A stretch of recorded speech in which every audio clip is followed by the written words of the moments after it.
सबको नमस्कार। माननीय राज्यपाल राजस्थान एवं कुलाधिपति श्री कर्ण नरेंद्र कृषि विश्वविद्यालय जॉबनेर श्री कलराज मिश्र जी, दीक्षांत समारोह के आज के अतिथि पद्म श्री डॉक्टर बलदेव सिंह ढिल्लों साहब, पूर्व कुलपति पंजाब कृषि विश्वविद्यालय लुधियाना, राजस्थान के हमारे दूसरे विश्वविद्यालयों के हमारे साथी कुलपतिगण माननीय doctor Arun Kumar ji, VC SKRU Bikaner, हमारे सम्मानित डॉक्टर SK चौधरी साहब, chairman Shankara group of institutions, madam Dhillon, इसके अतिरिक्त डॉक्टर रविंदर कौर, प्रधान वैज्ञानिक IRI न्यू दिल्ली, हमारे अधिष्ठातागण एवं प्रबंध मंडल के सदस्य तथा एकेडमिक काउंसिल के सभी मेंबर्स, सम्मानित अतिथिगण, पदक व उपाधि प्राप्त करने वाले हमारे बहुत होनहार छात्र छात्राएं, उनके अभिभावकगण, सम्मानित प्रेस एवं मीडिया भाइयों और बहनों, आज श्री कर्ण नरेंद्र कृषि विश्वविद्यालय जॉबनेर के छठे दीक्षांत समारोह के इस पावन अवसर पर मैं संपूर्ण विश्वविद्यालय परिवार की ओर से आप सभी अतिथियों व आगंतुकों का हार्दिक स्वागत और अभिनंदन करता हूं। साथ ही मेरे लिए ये अत्यंत गौरव की बात है कि माननीय कुलाधिपति महोदय विश्वविद्यालय के छठे दीक्षांत समारोह के शुभ अवसर पर आज पधारे हैं। मैं माननीय कुलाधिपति महोदय से इस विश्वविद्यालय के कार्यों एवं उपलब्धियों का संक्षिप्त प्रतिवेदन प्रस्तुत करने की अनुमति चाहता हूं। माननीय, यह विश्वविद्यालय 2013 में स्थापित हुआ था और निरंतरता से इस क्षेत्र में जो इसके अधीन आता है उसमें विभिन्न क्षेत्रों में विकास का कार्य कर रहा है।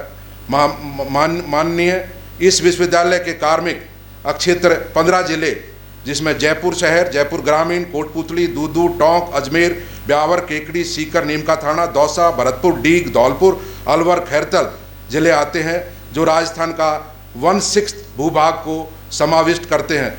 इन 15 जिलों में विश्वविद्यालय के अधीन लगभग 14 कृषि महाविद्यालय हैं, जिनमें एक डेयरी विज्ञान एवं प्रौद्योगिकी महाविद्यालय, एक ABM एग्री बिजनेस मैनेजमेंट और एक हॉर्टिकल्चर कॉलेज तथा दूसरे कृषि महाविद्यालय यहाँ पर कार्यरत हैं। महामहिम साथ साथ 2 कृषि अनुसंधान केंद्र, जिसमें रारी दुर्गापुरा और 2 जो अन्य जो कृषि अनुसंधान केंद्र हैं, अलवर, नौगांव और फतेहपुर, इसके अतिरिक्त 4 जो हैं उप केंद्र कृषि अनुसंधान का कार्य निरंतरता से कर रहे हैं।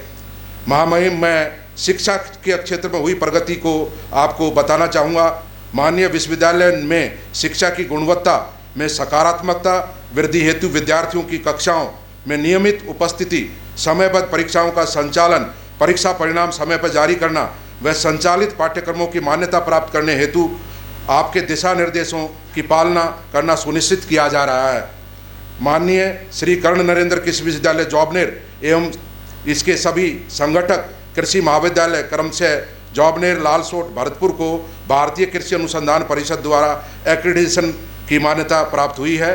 विश्वविद्यालय द्वारा शैक्षणिक वर्ग के अभी हाल ही में पिछले वर्ष 96 पदों की भर्ती के साथ साथ अशैक्षणिक वर्ग के 180 पदों की भर्ती की गई है, जो सफलतापूर्वक इसका सारा नियुक्ति दे दी गई है। राजस्थान सरकार की बजट घोषणा 2023-24 के अनुक्रम में विश्वविद्यालय ने दुर्गापुरा में उद्यानिकी महाविद्यालय की स्थापना कर अकादमिक सत्र 2023-24 से 62 विद्यार्थियों को प्रवेश दिया है। राजस्थान सरकार की बजट घोषणा 2023-24 के अनुक्रम में कृषि महाविद्यालय फतेहपुर को स्नातकोत्तर रूप दिया गया है और वहाँ पर MSc की कक्षाएं 4 विषयों में प्रारंभ की गई हैं। अकादमिक सत्र से इसके अंदर क्रमशः सस्य विज्ञान, फल विज्ञान, मृदा विज्ञान एवं पौध व्याधि विज्ञान में MSc की डिग्रियां शुरू की गई हैं। महामहिम, विश्वविद्यालय के अधीन राजस्थान कृषि अनुसंधान संस्थान दुर्गापुरा पर कृषि उच्च शिक्षा एवं अनुसंधान को बढ़ावा देने के उद्देश्य से वहाँ पर MSc और PhD की 6 डिसिप्लिन्स में हम लोगों ने इस पिछले सत्र से शुरुआत की है, और जिसमें आधुनिक उपकरणों से युक्त प्रयोगशालाएं, क्योंकि वहाँ पर उपलब्ध है, पुस्तकालय बहुत पुराना है, व्याख्यान कक्ष, सम्मेलन कक्ष, संगणक कक्ष एवं इंटरनेट फैसिलिटीज़ वहाँ पर अवेलेबल हैं और यहाँ पर लगभग 50 बच्चों को इसमें एडमिशन दिया गया। महोदय, आपको बताते हुए मुझे अत्यंत हर्ष हो रहा है कि हमारे विश्वविद्यालय की चतुर्थ वर्ष की छात्रा निधि बिश्नोई ने हाल ही में जो CUET की परीक्षा हुई थी केंद्रीय विश्वविद्यालयों के लिए, उसमें देश में एग्रीकल्चर स्ट्रीम में पहला स्थान प्राप्त किया है और उस बच्ची ने 268 अंक प्राप्त किए हैं 300 में से। श्रीमान, हमारे विश्वविद्यालय के राष्ट्रीय सेवा योजना की स्वयं सेवक कुमारी हर्षिता जीतरवाल ने 26 जनवरी 2024 को नई दिल्ली के कर्तव्य पथ पर गणतंत्र दिवस परेड में भाग लिया। श्रीमान, राष्ट्रीय कृषि उच्चतर शिक्षा परियोजना के अंतर्गत विश्वविद्यालय के BSc AG ऑनर्स के चतुर्थ वर्ष के छात्रों को अंतर्राष्ट्रीय प्रशिक्षण हेतु ख्याति प्राप्त विश्वविद्यालयों में प्रशिक्षण के लिए भेजा गया। इसके अंतर्गत श्री कर्ण नरेंद्र कृषि विश्वविद्यालय जॉबनेर, कृषि महाविद्यालय लालसोट के लगभग 30 छात्रों ने Asian institute of technology Bangkok, western Sydney university में 1 महीने से लेकर 2 महीने का प्रशिक्षण प्राप्त किया। महामहिम विश्वविद्यालय के 15 शिक्षकों ने, जो कि फैकल्टी डेवलपमेंट प्रोग्राम के तहत Japan, Britain, Australia, USA, Finland, Korea, Italy आदि देशों में उच्च स्तरीय विश्वविद्यालयों और संस्थानों में 15 दिन से लेकर 6 महीनों तक अलग अलग विषयों में प्रशिक्षण प्राप्त किया। महोदय, शैक्षणिक गतिविधियों के आकलन एवं मूल्यांकन के लिए संकाय बैठकों का निरंतरता से संचालन समय समय पर किया जा रहा है। शैक्षणिक समस्याओं के त्वरित निराकरण के लिए शिक्षा में गुणवत्ता के सुझावों व निर्णयों हेतु इस वर्ष अकादमिक परिषद की 4 बैठकें, वित्त उप समिति की 1 बैठक, अनुसंधान परिषद की एवं प्रबंध मंडल की 3 बैठकें आयोजित की गई। इन बैठकों में कई महत्वपूर्ण निर्णय लिए गए, जैसे कि विश्वविद्यालय में नवीन पेंशन योजना में कार्यरत कार्मिकों की पुरानी पेंशन योजना में अंगीकृत किया गया है राज्य सरकार की उसके तहत योजना के तहत। विश्वविद्यालय से सेवानिवृत्त कर्मचारियों की पुरानी पेंशन योजना के पुनर्विकल्प की प्रक्रिया को भी विश्वविद्यालय द्वारा अंगीकृत किया गया है। महामहिम, विश्वविद्यालय में कार्यरत सहायक आचार्य जो PhD धारक नहीं है, उनको कैरियर एडवांसमेंट योजना के अंतर्गत 6 वर्ष की सेवा के स्थान पर 5 वर्ष की सेवा पूर्ण करने पर प्रथम चरण AL10 से चरण द्वितीय AL11 में पदोन्नत करने का निर्णय लिया गया है। महामहिम, राज्य सरकार की अधिसूचना के अनुक्रम में स्थायी पूर्ण दिव्यांग सरकारी कर्मचारी आश्रितों को कंपनसेटरी नियुक्ति दिए जाने का भी निर्णय लिया गया है। प्राकृतिक खेती के सिद्धांत और अभ्यास नामक पाठ्यक्रम को BSc AG ऑनर्स के पाठ्यक्रम में सम्मिलित किया गया है एवं BSc AG ऑनर्स में बागवानी में भी एक अनिवार्य वैकल्पिक पाठ्यक्रम के रूप में शामिल किया गया है। माननीय कृषि महाविद्यालय कुम्हेर भरतपुर व फतेहपुर शेखावटी की प्रवेश क्षमता को UG डिग्री के लिए 60 सीटों से बढ़ाकर 120 सीट किया गया है, जिसमें 80 सीटें सामान्य होंगी और 40 सीटें वो पेड सीट कहलाएंगी।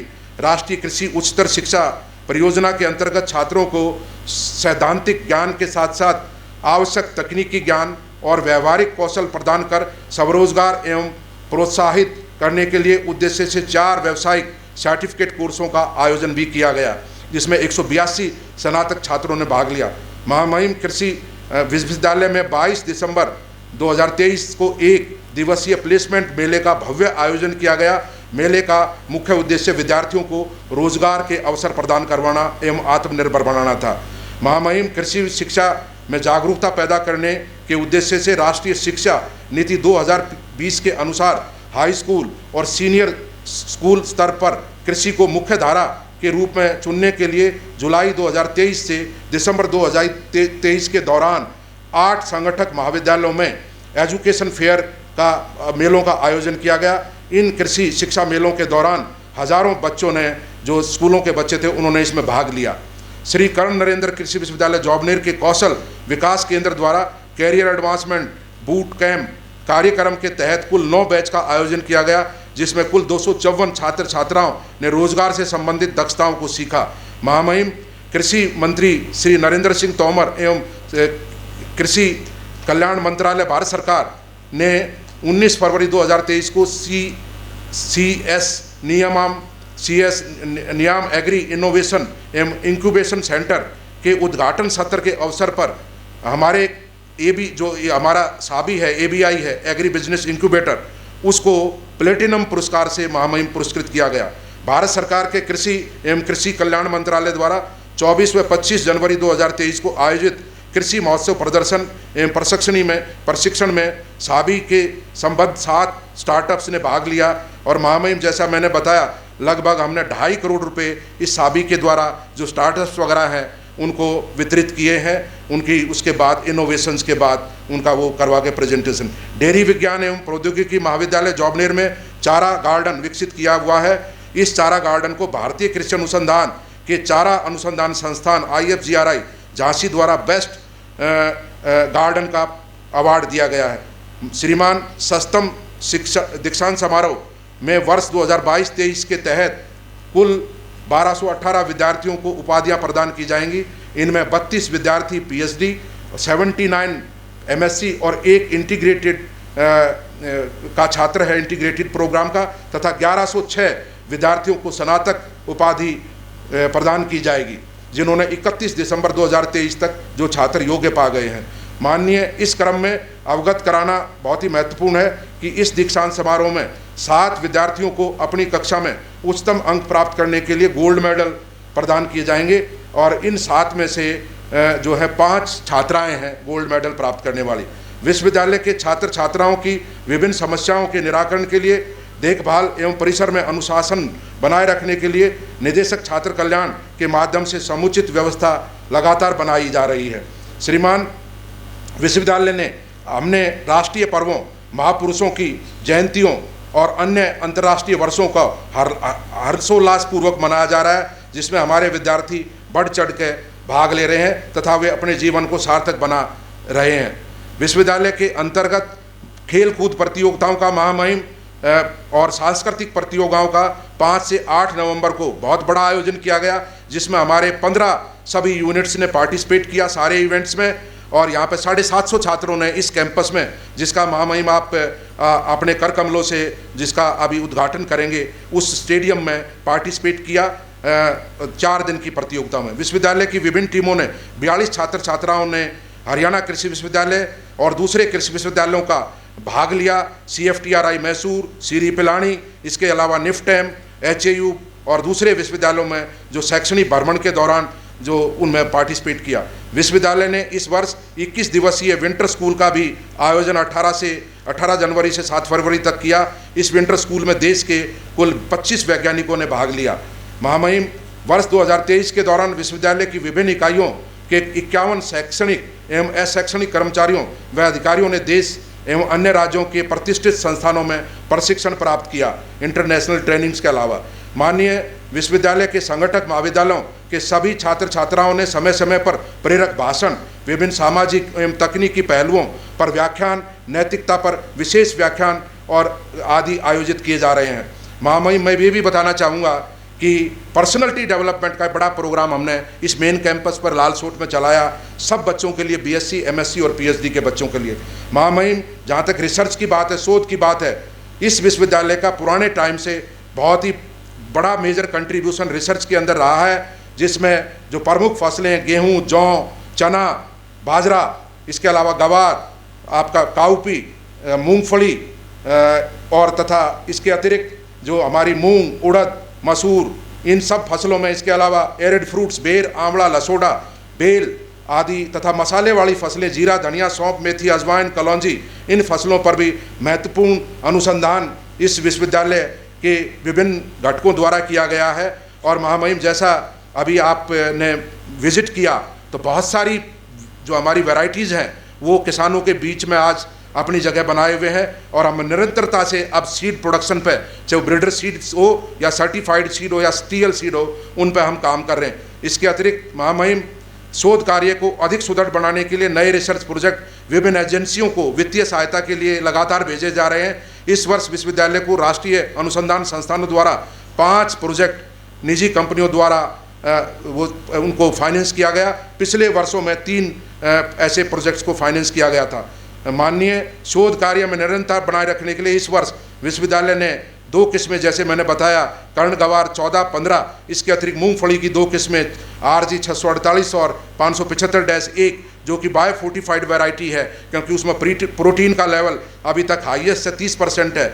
और इसके अतिरिक्त जो पहले भी जो बहुत सारी प्रमुख वैरायटीज़ बाजरा वगैरह में हम लोग विकसित कर चुके हैं। तो टेक्नोलॉजी के साथ वैरायटीज़ का भी बड़ा कंट्रीब्यूशन है रिसर्च में। महोदय, विश्वविद्यालय के वैज्ञानिकों द्वारा किसानों की खेती से संबंधित समस्याओं का निरंतर निराकरण किया जा रहा है। उसके तहत वर्ष में विभिन्न फसलों के उत्पादन एवं पादन संरक्षण के लिए 43 नवीन तकनीकें विकसित की गई हैं, जो किसानों को पीओपी में राज्य सरकार की भेज दी गई हैं। माननीय किसानों को शुद्ध व उच्च गुणवत्ता युक्त बीजों के लिए मैंने बताया महामहिम सीड का कि लगभग 4,500 से 8,500 क्विंटल बीज जो है ना हमने पैदा किया है, और हमारा टारगेट 2025 तक लगभग 15,000 क्विंटल तक जाने का है, जब हमारी कई कॉलेजेस की लैंड डेवलप हो जाएगी, वो जब उसमें आ जाएंगे मेन स्ट्रीम में। श्रीमान, इस वर्ष कुल 256 शोध पत्र विभिन्न अंतर्राष्ट्रीय राष्ट्रीय पत्रिकाओं एवं विश्वविद्यालय के शिक्षकों ने प्रकाशित किए हैं। इसके अलावा 8 पुस्तकें, 23 पुस्तक अध्याय और practical manuals and technical bulletins आदि भी हमारे वैज्ञानिकों द्वारा जो प्रकाशित किए गए हैं। श्रीमान, राजस्थान कृषि अनुसंधान संस्थान दुर्गापुरा में अखिल भारतीय जो परियोजना महामहिम मैंने दिखाई आपको, सफ़ेद लटकी सॉइल ऑर्थोपोड पेस्ट, उसमें 24वीं वार्षिक कार्यशाला का आयोजन 13 से 14 जुलाई को दुर्गापुरा में किया गया, और उसमें नई टेक्नोलॉजी हमने दी है फिरोमेन की, और एक वो जो बनाया इंस्ट्रूमेंट बनाया है उसको पेटेंट करके आगे कॉमर्शलाइज करने पर हम आगे बढ़ेंगे। महोदय, विश्वविद्यालय को इस वर्ष मूंगफली व सरसों की फसल में 2 सीड हब स्वीकृत हुए हैं ICR द्वारा। श्री कर्ण नरेंद्र कृषि विश्वविद्यालय जॉबनेर व HHRD कानपुर उत्तर प्रदेश के संयुक्त तत्वाधान में राजस्थान कृषि अनुसंधान संस्थान दुर्गापुरा व तृतीय बागवानी अनुसंधान समिट भी हम लोगों ने महामहिम 1 से 3 फरवरी को उसका दुर्गापुरा में सफल आयोजन किया, जिसमें देश के व विदेश के लगभग 300 वैज्ञानिकों ने भाग लिया।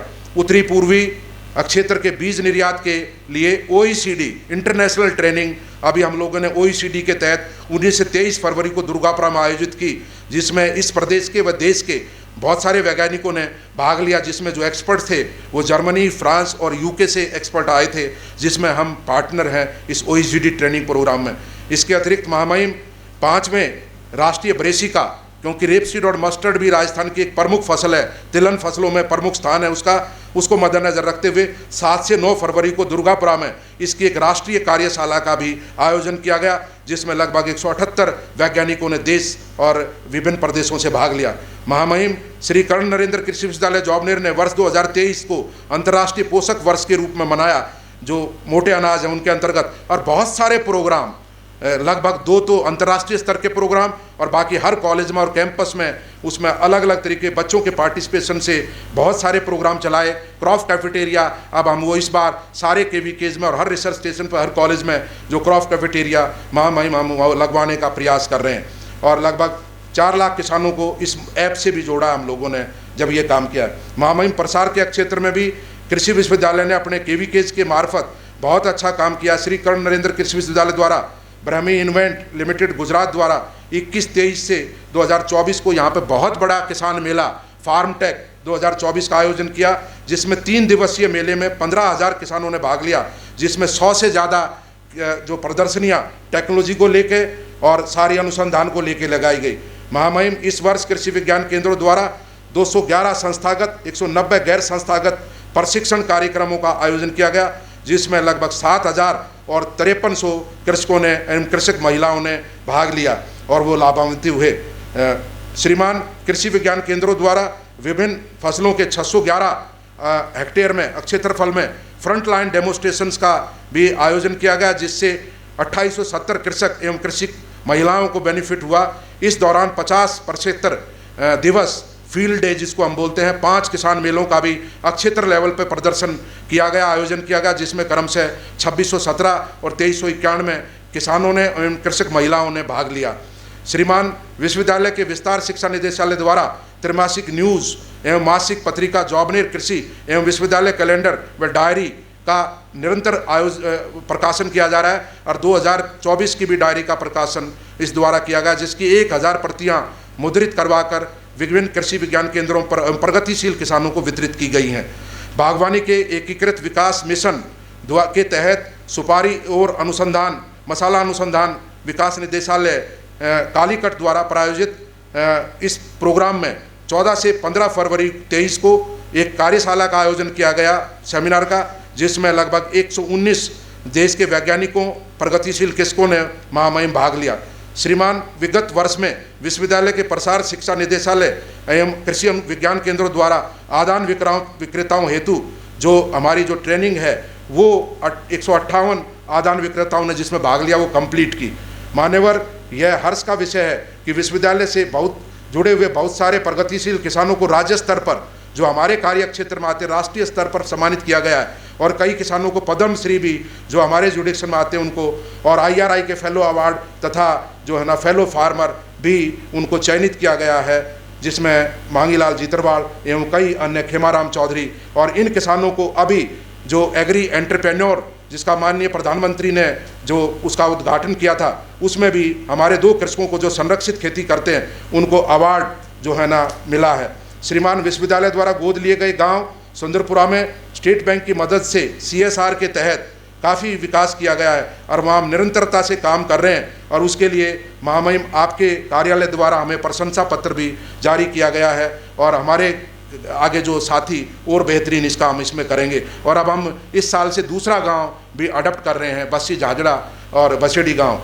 प्रशासनिक प्रबंधन के स्तर पर महामहिम विश्वविद्यालय के कार्यकलापों में पारदर्शिता लाने के लिए विश्वविद्यालय वेबसाइट के कंटेंट को निरंतर अपडेट किया जाता है तथा विश्वविद्यालय के विभिन्न प्रकार के निविदा ऑनलाइन कार्यों को सुदृढ़ किया गया है। श्रीमान, विश्वविद्यालय की वार्षिक रिपोर्ट को समय पर तैयार किया जा रहा है तथा इसका अनुरूप प्रबंध मंडल में रखा जाता है। नव नियुक्त सहायक प्रोफेसरों एवं अन्य लाइब्रेरियन के लिए महामहिम नॉर्मली ICR में जो साइंटिस्ट रिक्रूट होते हैं उनका ओरिएंटेशन होता है, लेकिन हम विश्वविद्यालयों में कहीं ओरिएंटेशन नहीं करते। जो नए हमारे साइंटिस्ट रिक्रूट होते हैं तो हमने 2 बैचेज में नए जो साइंटिस्ट रिक्रूटमेंट हुए हैं उनका बहुत बेहतरीन ओरिएंटेशन प्रोग्राम पूरा किया है और वही काम अब हमें नॉन टीचिंग के हमारे जितने भी जो 180 कर्मचारी चयनित हुए हैं उनके लिए भी अलग अलग लेवल के प्रोग्राम हम महामहिम आयोजित करेंगे। विश्वविद्यालय संसाधन एवं प्रबंधन महामहिम विश्वविद्यालय को वर्ष 2022-23 के दौरान 133.0 करोड़ रुपए का बजट विभिन्न घटकों एवं अंतर्गत प्राप्त हुआ वह खर्च किया गया है। बजट का मुख्यतः भाग शिक्षा, शोध, प्रसार एवं तथा आधारभूत ढांचे के निर्माण में खर्च किया जा रहा है। महामहिम, जहाँ तक आधारभूत ढांचे की बात है, कल भी मैंने उसमें बताया था कि 8 कॉलेजेस की जो बिल्डिंग है मैंने आने के बाद उनकी फाइनेंशियल सैंक्शन, उनके टेंडर और एजेंसी हायर की थी, मार्केटिंग बोर्ड, और आज युद्ध स्तर पे काम चल रहा है 8 कॉलेजों का, जिसमें कोटपुतली, नौगांव, किशनगढ़ बास, बसेड़ी, भिलाई, पीतमपुरी, भुसावर तथा CODST जॉबनेर। और इनकी बिल्डिंग का काम एकेडमिक ब्लॉक, हॉस्टल्स और डीन रेजिडेंस, कैंटीन, बाउंड्री तथा लैंड लेवलिंग का काम मुझे पूरा विश्वास है कि जुलाई-अगस्त तक कंप्लीट हो जाएगा और ये 8 कॉलेज हमारे खुद के भवन में शिफ्ट हो जाएंगे। बेहतरीन लेबोरेटरी, लाइब्रेरी और स्मार्ट क्लासरूम विकसित किए जाएंगे। महामहिम, श्री कर्ण नरेंद्र कृषि विश्वविद्यालय की नवीन वेबसाइट का लोकार्पण भी माननीय उपराष्ट्रपति श्री जगदीप धनखड़ के कर कमलों द्वारा 24 सितंबर 2023 को, जो कि इस विश्वविद्यालय का स्थापना दिवस है, 11वें स्थापना दिवस के अवसर पर उनके द्वारा इसका लोकार्पण किया गया। श्री कर्ण नरेंद्र कृषि विद्यालय जॉबनेर में AR/VR की फैसिलिटी जो कुलगीत में भी महामहिम आपने देखी, उसका एक लैब बनाई गई है और जो टेक्नोलॉजी जो बच्चे नहीं देख पाते यहाँ पे, वो AR/VR के थ्रू उसका यहाँ पे उसको देख सकते हैं, उसको व्यवहारिक रूप में देख सकते हैं। इसके अतिरिक्त महामहिम श्री कर्ण नरेंद्र कृषि विश्वविद्यालय जॉबनेर ने DGCA अप्रूव्ड जो ड्रोन का जो ट्रेनिंग सेंटर है RPTO वो शुरू किया है और अभी तक 32 प्रतिभागियों ने कई ट्रेनिंग्स के दौरान इसमें भाग लिया है। और ड्रोन के यूज़ को महामहिम देखते हुए हमने इस पर अनुसंधान भी चालू किया है कि क्या क्या जब ड्रोन का यूज़ करेंगे तो और क्या क्या ज़रूरत है काम करने की। श्री कर्ण नरेंद्र कृषि विश्वविद्यालय जॉबनेर ने 25 मार्च 23 को 6वें एलुमनाई मीट का भी महामहिम आयोजन किया और इसमें देश विदेश से लोगों ने भाग लिया। विश्वविद्यालय द्वारा अनुसंधान व शोध में गुणवत्ता बढ़ाने के लिए वर्ष 2023 में 15 राष्ट्रीय व अंतर्राष्ट्रीय संस्थाओं से समझौता अनुबंध के, जैसे महामहिम मैंने कल भी बताया था कि माल्टिंग इंडस्ट्री वालमार्ट के साथ एक बड़ा MOU साइन किया है ताकि बारले के अंदर, जौ के अंदर हम उनको किस्में दें और वो हमारी फाइनेंशियल मदद करें, बच्चों को स्कॉलरशिप और लेबोरेटरी एस्टेब्लिशमेंट में हमारी मदद करें। स्वच्छता अभियान की अगर मैं महामहिम बात करूं तो हमारे बच्चे हर कैंपस में, मेन कैंपस के अलावा बढ़ चढ़ के भाग लेते हैं। हमारे बच्चे बहुत मोटिवेटेड हैं। तो महामहिम मैं इतनी बात हमारी प्रगति की रखना चाहता था। Thank you very much. जय हिंद, जय भारत। श्री कर्ण नरेंद्र कृषि विश्वविद्यालय जॉबनेर के षष्ठम दीक्षांत समारोह में उपस्थित दीक्षांत अतिथि पद्मश्री डॉक्टर बलदेव सिंह ढिल्लों जी, पूर्व कुलपतिगण, पूर्व कुलपति पंजाब कृषि विश्वविद्यालय लुधियाना, कुलपति प्रोफेसर बलराज सिंह जी, प्रबंध मंडल और अकादमिक परिषद के सदस्यगण, समस्त अधिष्ठाता, विश्वविद्यालय के अधिकारीगण, संकाय सदस्य, कर्मचारीगण, छायाकार बंधुओं, श्री कर्ण नरेंद्र कृषि विश्वविद्यालय जौमनेर के षष्ठम दीक्षांत समारोह में आप सबके बीच उपस्थित होकर मुझे अत्यंत प्रसन्नता की अनुभूति हो रही है। मैं इस अवसर पर आप सभी को हार्दिक बधाई और शुभकामनाएं देता हूं। चाहता हूं आपका यह विश्वविद्यालय उत्तरोत्तर विकास की ओर अग्रसर हो। यह बहुत महत्वपूर्ण है कि आपका यह विश्वविद्यालय स्वतंत्रता से पूर्व ही अस्तित्व में आ गया था। मैं इस विद्यालय के संस्थापक स्वर्गीय श्री कर्ण सिंह जी और उनके सुपुत्र रावल नरेंद्र सिंह जी की स्मृति को नमन करता हूँ। उन्होंने स्वतंत्रता से पूर्व ही कृषि शिक्षा की भविष्य की आवश्यकताओं को भांप लिया था। यह उनकी दूरदर्शी सोच ही थी कि इस ग्रामीण अंचल में कृषि शिक्षा का यह पावन केंद्र उन्होंने स्थापित कर कृषि विकास को नए आयाम दिए। उनकी दूरदर्शी सोच का ही परिणाम है कि आज उनका स्थापित महाविद्यालय विश्वविद्यालय रूपी वटवृक्ष के रूप में कृषि शिक्षा के देश भर में अलग जगह रहा है। अभी डॉक्टर ढिल्लों ने अपने उद्बोधन के दौरान कहा कि इतना पुराना विश्वविद्यालय है, यहाँ के लोग संपूर्ण देश में अपने ज्ञान को वितरित कर रहे हैं, देश में जाकर शिक्षित कर रहे हैं। ये निश्चित रूप से इस विश्वविद्यालय की उपलब्धि है। दीक्षांत समारोह शिक्षा के लिए बहुत ही पावन पर्व है। यह दिन विद्यार्थी जीवन के महत्वपूर्ण चरण को पूरा होने का प्रतीक है। मैं जानता हूं कि अपने जीवन के इस महत्वपूर्ण दिवस पर आप अपनी मेहनत, प्रतिबद्धता को अपने लक्ष्यों और उद्देश्यों की प्राप्ति में तब्दील होते देखकर खुशी का अनुभव कर रहे होंगे। मुझे बड़ी प्रसन्नता है कि आज कई लोगों को उपाधि प्रदान की गई है। जो कुल पीएचडी के हैं 32 लोगों को पीएचडी दी गई है, जिसमें 21 छात्र हैं 65% और छात्राएं 11 हैं 35%। कुल जो स्वर्ण पदक दिए गए हैं 7 लोगों को दिए गए हैं। छात्र हैं 2 28%, छात्राएं 5 हैं 72%। मैं इन सब लोगों को बहुत बहुत बधाई देता हूं। और कृषि क्षेत्र में छात्राओं ने अपने प्रतिभा को प्रस्तुत किया है, ये सामान्य बात नहीं है। अपने प्रतिभा के माध्यम से दर्शाने का प्रयास किया है जो क्षेत्र उनसे संबंधित नहीं है, उस क्षेत्र में भी अगर उनको भेजा जाता है तो अपने प्रतिभा के माध्यम से वहाँ भी कीर्तिमान स्थापित कर सकने में वो सक्षम है। ऐसे सभी छात्राओं को मैं बहुत बहुत बधाई देता हूँ। आज तो पूरे हिंदुस्तान में विभिन्न क्षेत्रों में छात्राएं जा रही हैं, विभिन्न क्षेत्रों में नारियां अगुवाई कर रही हैं। जो भी क्षेत्र है जिसमें अपेक्षित भी नहीं है कि शायद वहाँ वो कुछ कर पाएंगे, वहाँ भी अपना कीर्तिमान स्थापित कर रही है। इसरो में है, सेना में है, अनेक क्षेत्र ऐसे हैं जिसमें सामान्यतः लोग अपेक्षा नहीं करते। और कोई भी क्षेत्र लीजिए, सभी क्षेत्रों में नारियों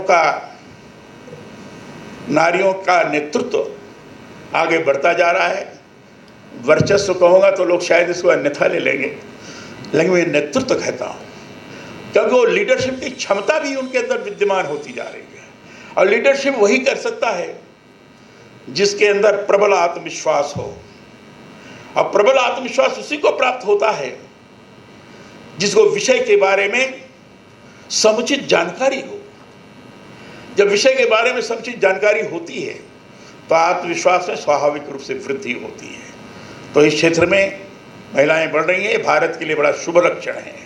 और जिस देश में नारियां अगुवाई करती हैं, नेतृत्व करती हैं, उस देश के विकास को कोई रोक नहीं सकता, कोई बाधित नहीं कर सकता। ये भारत के लिए बड़ा शुभ लक्षण है। दीक्षांत समारोह शिक्षा के लिए बहुत ही पावन पर्व है। यह दिन विद्यार्थी जीवन के महत्वपूर्ण चरण को पूरा होने का प्रतीक है। मैं जानता हूं कि अपने जीवन के इस महत्वपूर्ण दिवस पर आप अपनी मेहनत और प्रतिबद्धता को अपने लक्ष्यों और उद्देश्यों की प्राप्ति में तब्दील होते देखकर खुशी का अनुभव कर रहे होंगे। मुझे जानकर बेहद प्रसन्नता है कि कृषि शिक्षा में छात्रों की अपेक्षा छात्राओं की संख्या तेजी से बढ़ रही है। आज इस दीक्षांत समारोह से ही पता चल रहा है कि राजस्थान बेटियों ने बहुत अच्छा प्रदर्शन किया है। दीक्षांत समारोह में कुल 7 स्वर्ण पदक प्रदान किए गए, जिनमें से 5 छात्राएं हैं। इसे पता चलता है कि बालिकाओं को यदि अवसर मिलते हैं तो वे अपने आप को साबित करने में कोई कसर नहीं छोड़ती हैं। मैं आज पदक और उपाधि प्राप्त करने वाले सभी छात्र छात्राओं को बधाई देता हूं और उनके उज्जवल भविष्य की कामना करता हूं। भारत इस समय विश्व भर में सबसे युवा राष्ट्र के रूप में उभर कर सामने आ रहा है। युवा राष्ट्र का अर्थ है युवाओं का यह देश जिसमें उनकी क्षमताओं के उपयोग से विकास को गति दी जानी है। मैं चाहता हूं युवाओं को शिक्षा, कौशल और मूल्यों के माध्यम से उत्पादक मानव संसाधनों में परिवर्तित करने में विश्वविद्यालय अपनी भूमिका निभाए। स्वामी विवेकानंद जी कहा करते थे कि उठो जागो, तब तक मत रुको जब तक आपको अपना लक्ष्य प्राप्त न हो जाए। मैं भी ये मानता हूँ कि युवा वर्ग शक्ति और साहस का पुंज होता है। युवाओं की उर्वर शक्ति का उपयोग यदि राष्ट्र और समाज के नव निर्माण में होता है तो भारत फिर से विश्वगुरु बन सकता है। इसलिए युवाओं से मेरा आग्रह है कि वे अपने भविष्य की अपरिमित संभावनाओं के द्वार खोलने के लिए क्षमता वृद्धि के लिए निरंतर प्रयास करें। कौशल, शिक्षा और प्रशिक्षण जरूरी है। प्रयास करें कि भारत के संसाधनों का उपयोग करते हुए हम सभी भविष्य की उज्जवल राहों का निर्माण करें। अभी नई शिक्षा नीति के बारे में आदरणीय श्री ढिल्लों जी ने आपके बीच में बात रखी है। नई शिक्षा नीति के अंतर्गत कौशल विकास की तरफ बहुत ज़्यादा जोर दिया गया है और विश्वविद्यालयों में भी पाठ्यक्रम में कुछ इस प्रकार की व्यवस्था की जाए जिसमें कौशल विकास संबंधित भी शिक्षण प्राप्त हो सके। और कौशल विकास संबंधित शिक्षण प्राप्त होगा तो स्वाभाविक रूप से विद्यार्थियों के अंदर आत्मनिर्भरता का भाव जागृत होगा, क्योंकि उनको लगेगा कि हमारे पास तो ये हुनर है, इसे शिक्षा हमने प्राप्त की है, उसके द्वारा नई नई चीजें कर सकते हैं। इनोवेशन का स्वरूप भी इसी में से निर्माण होता है, स्टार्टअप्स भी इसी में से पैदा होता है। नई शिक्षा नीति की का ये वैशिष्ट्य है। अब वो वैशिष्ट्य इसीलिए है कि आत्मनिर्भर भारत हम बनाएंगे तो आत्मनिर्भर भारत बनाने के लिए जो भी शिक्षा के क्षेत्र में शिक्षार्थी काम कर रहा है, पढ़ रहा है, उसके अंदर आत्मविश्वास का जागृत होना आवश्यक है। उसके मन में अगर निराशा का भाव पैदा होता रहेगा कि पढ़ाई करने के बाद हमारा क्या होगा, तो शायद वो काम नहीं कर सकता है। लेकिन कौशल विकास की दृष्टि से, स्किल डेवलपमेंट की दृष्टि से प्रयास होते हैं। अब जैसे मुझे बड़ी प्रसन्नता है, आदरणीय श्री बलराज सिंह जी ने, कुलपति यहाँ के जो है, इन्होंने जो अपने प्रतिवेदन के दौरान प्रस्तुत किया, कई इस प्रकार की ट्रेनिंग प्रदान की जा रही है। इन्होंने कई इंक्यूबेशन सेंटर्स भी निर्माण किए हैं। इंक्यूबेशन के आधार पर कई प्रकार की कौशल विकास संबंधित शिक्षा प्रदान की जाती है और उसके माध्यम से छोटे छोटे काम को करते हुए भी छोटी पूंजी लगा करेंगे नौजवान अपना कार्य कर सकता है, आत्मनिर्भर हो सकता है। वो जॉब के लिए हाथ नहीं फैलाएगा, वो जॉब प्रोवाइड करने वाला बन सकता है। यह स्थिति निर्माण हो सकती है। यह बहुत ही अच्छी बात है जो इस प्रकार की चीज विश्वविद्यालय ने प्रदान करने का प्रयास किया है। मेरा आग्रह है कि विद्यार्थी 3 बातों को अपने जीवन में विशेष रूप से ध्यान दें। प्रथम, आप स्वयं की योग्यता को पहचानें। दूसरे, सोच विचार एवं धारणा को बहुत ऊंचे स्तर पर ले जाएं। और तृतीय, स्वयं को अनुशासन में बनाए रखें। विद्यार्थियों को सपने देखने चाहिए, पर सपने बंद आंखों से नहीं, खुली आंखों से देखना चाहिए। प्रयास करें कि कृषि उद्यमिता की राहों पर आगे बढ़ें। खेती ही नहीं, कृषि प्रसंस्करण और दूसरे स्तरों पर कैसे भारतीय कृषि को निर्यातोन्मुख किया जाए, इसके लिए निरंतर प्रयास किया जाए। आदरणीय श्री ढिल्लो जी ने इस संबंध में आपको अपने उद्बोधन के दौरान बताया है। अनुगामी सर्वाधिक निर्यात हम कर सकते हैं।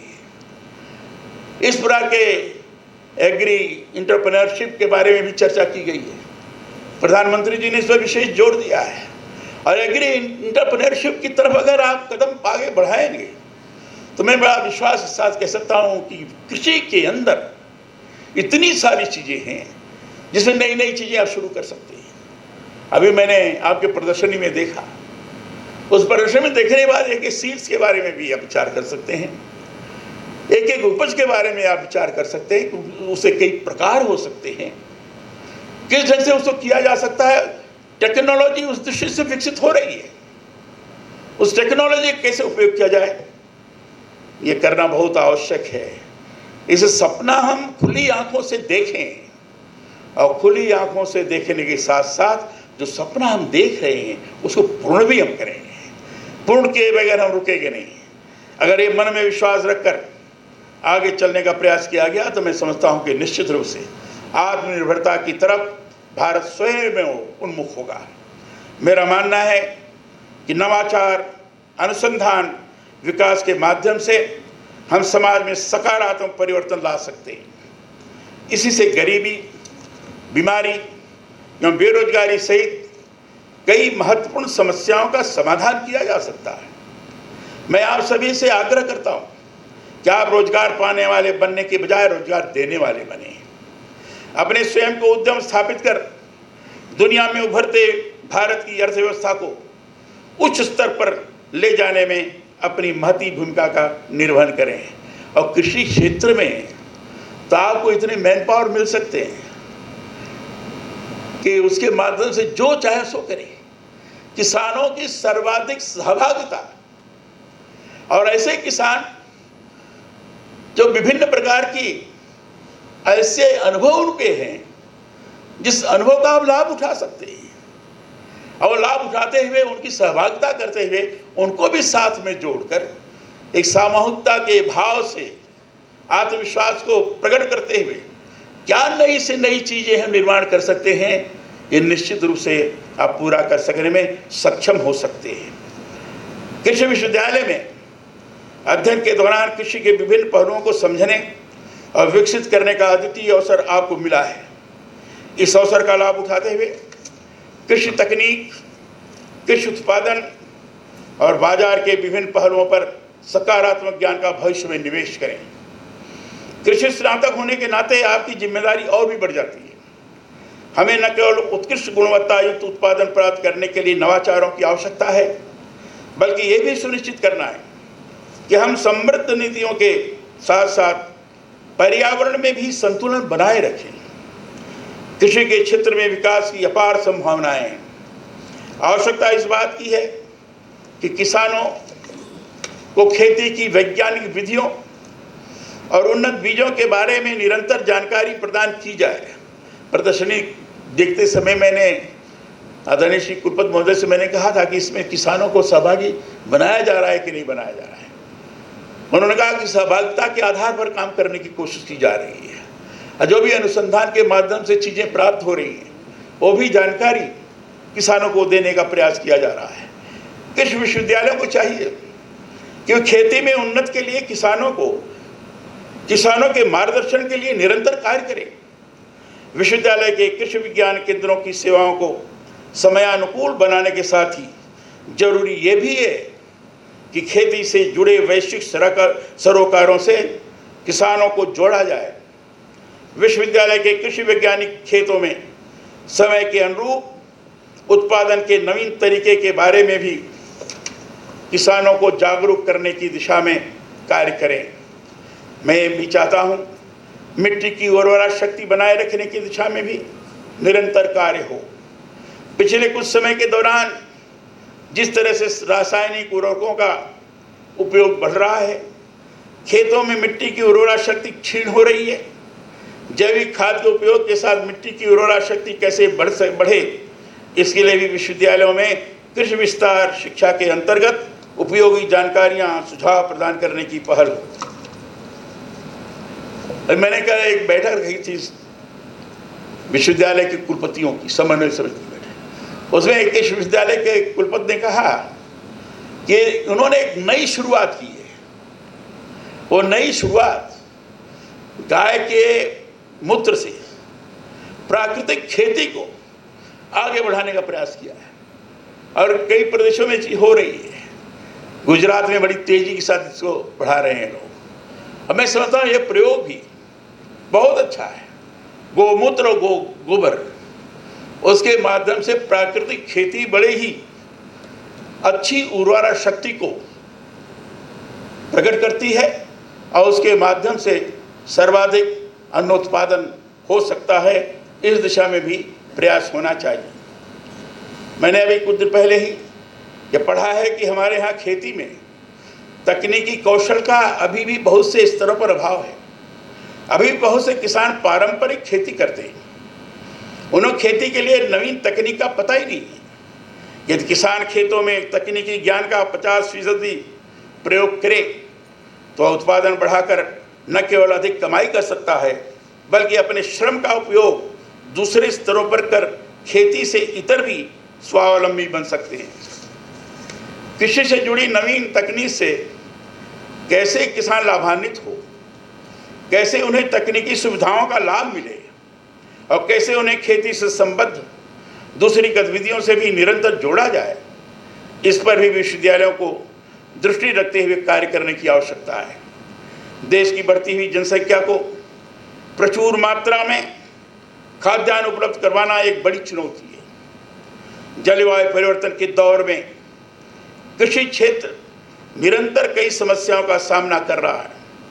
किसानों को कभी अनावृष्टि, कभी अतिवृष्टि, कभी तापमान में भारी गिरावट या तापमान में बढ़ोतरी का सामना करना पड़ रहा है।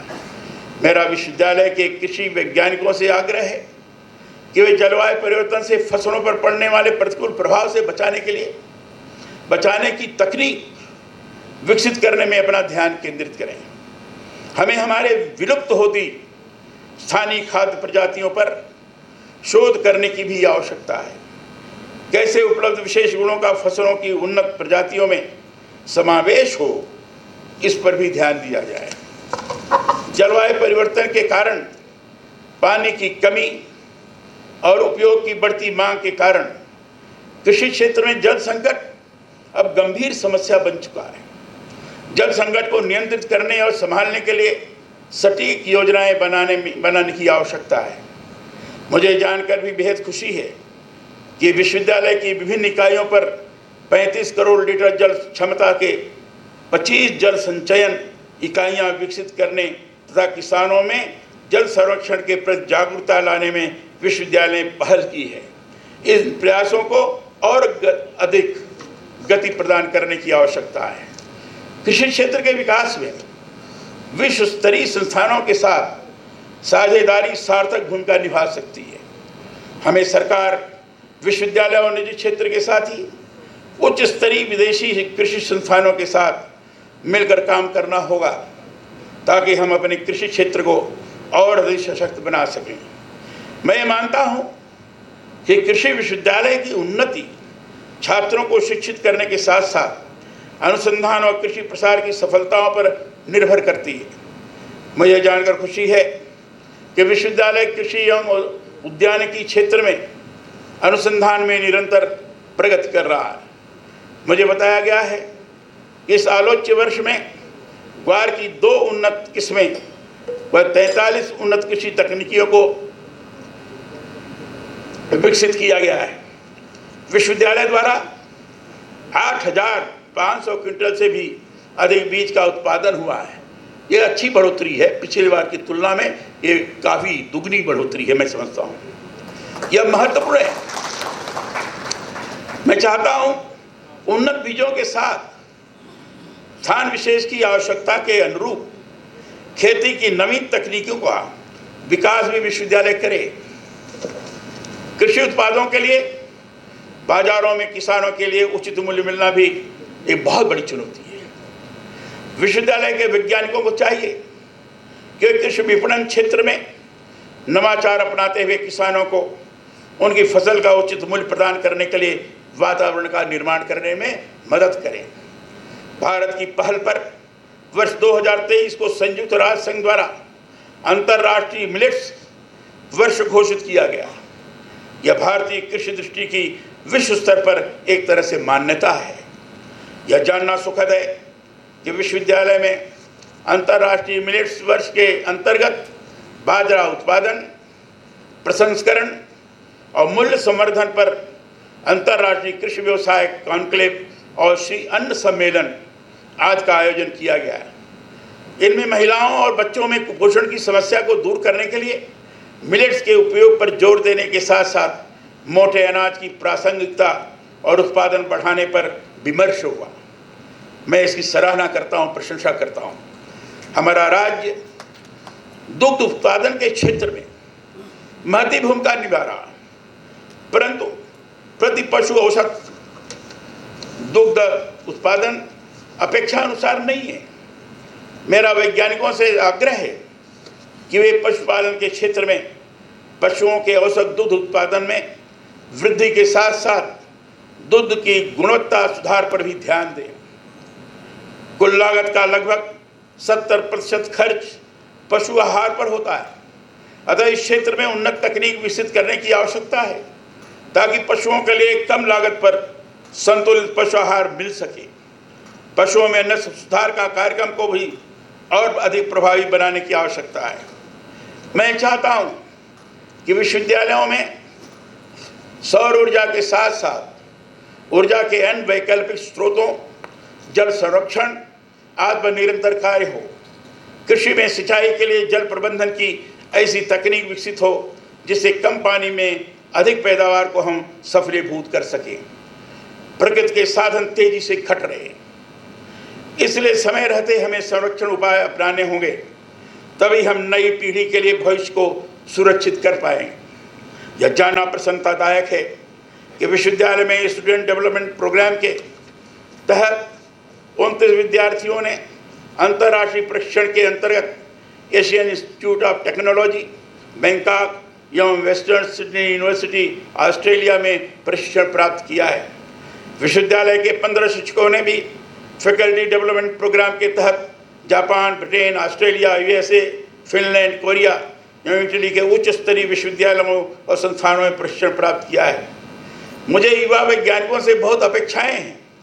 मैं चाहता हूं युवा वैज्ञानिक स्मार्ट फार्मिंग, जल संरक्षण, ऊर्जा संरक्षण व जैविक खेती जैसे क्षेत्रों में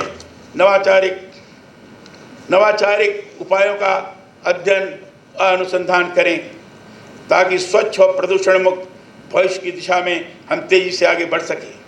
आपका यह कृषि विश्वविद्यालय राज्य एवं देश के साथ साथ विश्व का भी एक उत्कृष्ट शिक्षा केंद्र बने, ऐसी मेरी अपेक्षा है। आइए कृषि विकास की आधुनिक तकनीक, जैविक खाद, मिट्टी की उर्वरा शक्ति को बढ़ाते हुए हम कृषि उत्पादों के निर्यात की ओर उन्मुख होते राष्ट्र को संपन्न करने की दिशा में कार्य करें। देश की अर्थव्यवस्था की सुदृढ़ता हमारा लक्ष्य बने, हर किसान खुशहाल हो और खेती भारत की समृद्धि की कारक बने। इस सोच के साथ कृषि शिक्षा आगे बढ़े, यही मेरी स्वस्थ कामना है। मैं आज इस दीक्षांत समारोह में आज आदरणीय श्री डॉक्टर ढिल्लों जी को मानद उपाधि प्रदान की गई है। मैं इनको बहुत बहुत हृदय से शुभकामना प्रदान करता हूं। मैंने कार्यक्रम के प्रारंभ में संविधान की उद्देशिका का आपको वाचन कराया था और संविधान के अंदर जो मूल कर्तव्य हैं उनको पढ़ करके सुनाया था। आजकल संविधान की बड़ी चर्चा होती है, अनेक प्रकार की चर्चा होती है। इसको आप लोग समाचार पत्रों में पढ़ते हैं, देख रहे हैं, लेकिन संविधान की मूल भावना के बारे में जिस प्रकार के आचरण और व्यवहार की अपेक्षा है उसका पूर्णतः अभाव दिखता है। भारत का संविधान दुनिया का सर्वश्रेष्ठ संविधान है और भारत के संविधान का प्रियम्बल दुनिया के जितने भी संविधान हैं उन सारे संविधानों के प्रियम्बल से सबसे उच्च स्थान रखने वाला प्रियम्बल है। ऐसा भारत का प्रियम्बल है। फंडामेंटल राइट्स की हम बात करते हैं, लेकिन फंडामेंटल ड्यूटीज क्या है इसकी जानकारी बहुत कम लोगों को है। और जब फंडामेंटल ड्यूटीज की जानकारी नहीं है तो करेंगे क्या? फिर राष्ट्रीय क्षति करते हैं, हिंसा का माहौल बनाया जाता है, उपद्रव किया जाता है, अनर्गल प्रलाप किए जाते हैं, मां बहनों की इज्जत के साथ खिलवाड़ किया जाता है। जब कहा जाता है कि तो भाई संविधान के मूल कर्तव्य के अंतर्गत है, ये तो संविधान के मूल कर्तव्य के विरोध में तुम काम कर रहे हो, ये ठीक नहीं है। जहां मौलिक अधिकार की बात हम करते हैं वहां मूल कर्तव्य को भी अपने आचरण में आचरित करने की आवश्यकता है और इसलिए मैंने इस पर जोर दिया है।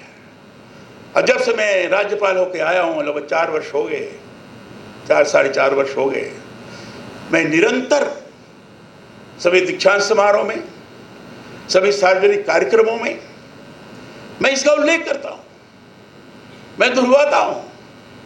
संविधान के बारे में और भी जानकारी प्राप्त हो, ये लोगों से अपेक्षा करता हूं। संविधान हमारा बड़ा पवित्र ग्रंथ है। जो मूल संविधान आप देखेंगे, मूल पृष्ठ पर कमल का फूल इस प्रकार से चित्रित है, सत्यमेव जयते, अशोक स्तंभ ये बना हुआ है। कॉन्स्टिट्यूएंट असेंबली जब बनी थी तो उसे भारत का अखंड स्वरूप है। अखंड स्वरूप में संविधान के उस पर है हाथी का चित्र दिया हुआ है। हाथी जैसा अखंड है वैसा संविधान, ये अखंड भारत है। लेकिन बाद में जो आगे प्रक्रिया बढ़ी, संविधान का अध्ययन किया गया, विभिन्न प्रकार की कमेटियां बनी, अध्ययन करने के पश्चात विभिन्न देशों के संविधानों का अध्ययन किया गया, भारत के अनेक संहिताओं का अध्ययन किया गया, वैदिक कालीन संहिताओं का अध्ययन किया गया, मुगल कालीन, ब्रिटिश कालीन, सब काल के कानून व्यवस्था का अध्ययन किया गया और अध्ययन करने के पश्चात ये भारत का संविधान बना है। और उसके बनाने के पीछे का मूल भाव, भारत का आधार स्तंभ भारतीय संस्कृति है। भारतीय संस्कृति और सभ्यता के ऊपर आधारित ये संविधान बनना चाहिए। ऐसे जब डॉक्टर भीमराव अंबेडकर जी ने संविधान की प्रति को डॉक्टर राजेंद्र प्रसाद जी को सौंपा है, उसके पहले ही डॉक्टर राजेंद्र प्रसाद जी ने इस बात को ध्यान में रखते हुए कि भारतीय संविधान भारतीय संस्कृति के ऊपर आधारित है, इसके माध्यम से देश का लोकतंत्र चलेगा, उसके लिए शांति निकेतन के बड़े कलाकार नंदलाल बोस को उन्होंने आमंत्रित किया था। उनके शिष्य कृपाल सिंह जी यही के थे, राजस्थान के थे। ये लोगों ने मिलकर के संविधान के अंदर चित्र उकेरे और आपको जानकर प्रसन्नता होगी, चित्र ऐसे उकेरे गए हैं। भाग के अंदर, भाग एक के अंदर जो चित्र बनाया गया है, मोहनजोदड़ो हड़प्पा के अंदर जो खुदाई के में बुल एक बड़ा पाया गया, आप देखते होंगे, तो भाग में बुल दिखाया गया है, अर्थात संवैधानिक दृढ़ता है। फंडामेंटल राइट्स के पहले जो चित्र उकेरा गया है, भगवान राम, लक्ष्मण और सीता अयोध्या गमन कर रहे हैं, अर्थात हमारा फंडामेंटल राइट्स मर्यादाओं के द्वारा नियंत्रित रहना चाहिए। भगवान राम को हम मर्यादा पुरुषोत्तम राम कहे। इसी ढंग से जो डायरेक्टिव प्रिंसिपल है, उसके पहले जो चित्र उकेरा गया है, भगवान कृष्ण अर्जुन को गीता का उपदेश दे रहे हैं, अर्थात जो भी दिशा निर्देश होगा, सैद्धांतिक दृष्टि बनेगी, वो गीता के मंत्र जैसी पवित्र होगी। यह उसके मन का भाव है।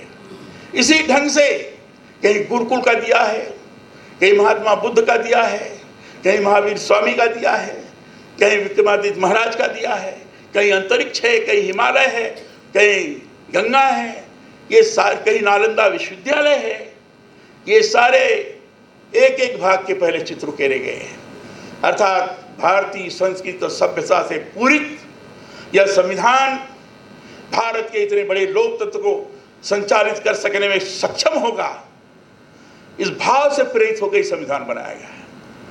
इसे जब कोई कहता है कि संविधान बदला जाएगा या संविधान ही होगा, ये भूल करके भी नहीं सोचना चाहिए। भारत के संविधान को कोई बदल नहीं सकता। भारत का संविधान जैसा है, चीजें जैसी जैसी आवश्यकता पड़ेगी, युगानुरूप संशोधन तो हो सकते हैं, लेकिन संविधान नहीं बदला जा सकता। संविधान तो जैसा है वैसा है, और इसलिए संविधान हमारा मूल ग्रंथ, पवित्र ग्रंथ है। जैसे गीता पवित्र है, कुरान पवित्र है, बाइबल पवित्र है, उस प्रकार का हमारा भारतीय संविधान भी पवित्र है। इसलिए मैंने संविधान का उल्लेख थोड़ा बहुत आपको प्रेमल का वाचन कर किया था और मूल कर्तव्य भी पढ़ा था। मैं चाहूँगा कि आप सब लोग गहराई से इसके बारे में सोचें। आप बुद्धिजीवी वर्ग हैं, विचार की आपकी शक्ति है, हर चीज़ों को दूरदृष्टि से देखते हैं, विश्व के अंदर क्या माहौल बना है उसको भी अच्छी तरह से अनुभव करते हैं। उस हिसाब से अनुभव करते हुए हमारा संविधान सर्वोपरि है, इस तरह का मनोभाव रखकर काम करने की आवश्यकता है। इसीलिए मैंने इतनी बात आप लोगों के बीच में रखी है। विलम्ब जरूर हुआ है, लेकिन मुझे आवश्यक प्रतीत हो रहा था कि मैं आपके बीच में बात रखूं, इसलिए मैंने आपके बीच में बात रखी है। इतनी बात करके फिर से आप सब लोगों को बधाई देते हुए, आप लोगों के उज्जवल भविष्य की कामना करते हुए अपनी वाणी को मैं विराम देता हूं। बहुत बहुत धन्यवाद।